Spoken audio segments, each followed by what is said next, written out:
Of demonstrators have disrupted the progress of the Olympic torch on its relay across London. There were repeated clashes between police and human rights protesters demanding a boycott of the Beijing Games. More than 35 people have been arrested. Thousands of spectators turned out to watch the procession. A subdued ceremony in an empty stadium. This was not the celebration China had wanted. And as Sir Steve Redgrave carried the torch out, the trouble started. Demonstrators tried to board the waiting bus and were wrestled away by the police. Stop the torch going into Tibet, please!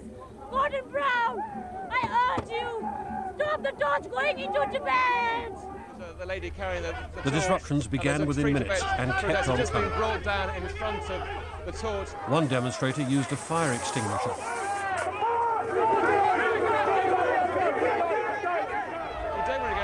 Another tried to snatch the torch. Oh, someone, as I speak, someone has tried to grab the torch from Connie Huck, the former Blue Peter presenter.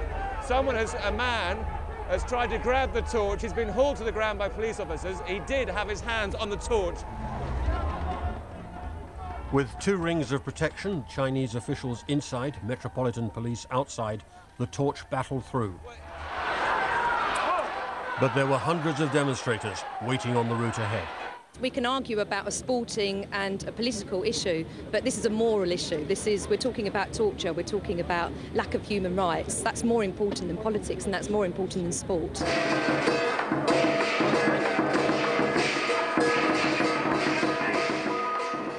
The Chinese ambassador took the torch through Chinatown. It wasn't what was planned, but then the day wasn't going the way it was intended.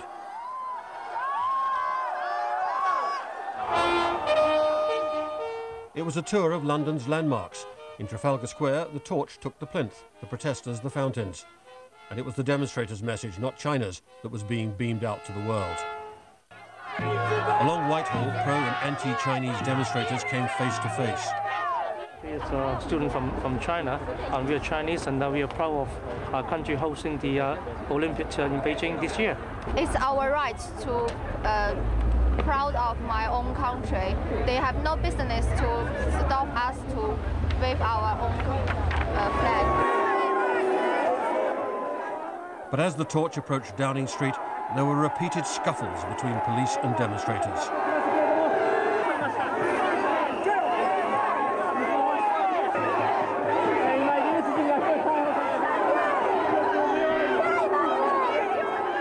The torch itself was all but invisible as hundreds jeered its passage. The point of parading it in public was lost. Inside the security cordon of Downing Street, Gordon Brown watched as the flame was handed on. But although he shook hands with everyone, he didn't touch the torch itself. The government's participation was carefully calibrated.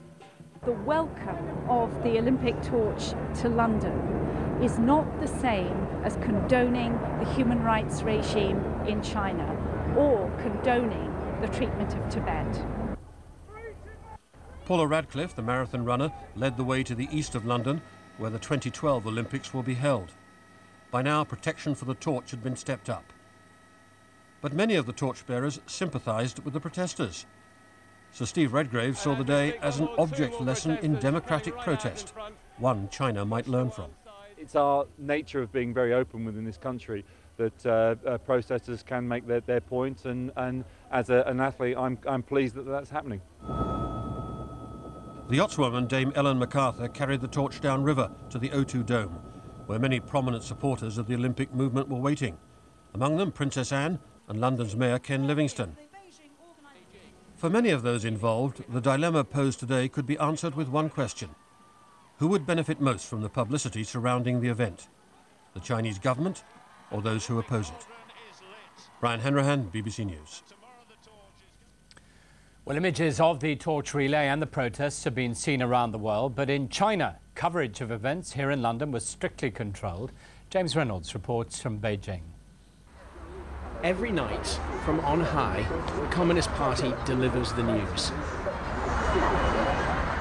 Tonight's most important story is the state of the modern tractor and the progress of socialism in the countryside.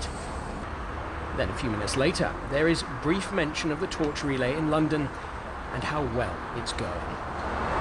You won't get to see any pictures of the disruption to the Olympic torch relay if you watch this channel. The Chinese Communist Party has a simple rule. It won't show any pictures which ruin this country's idea of a trouble-free games. So we ask, does anyone here know about the scuffles in London? I haven't heard anything, this man says. I've read that everyone supports the Olympics, his wife adds. It shouldn't get mixed up with anything else. Her husband agrees.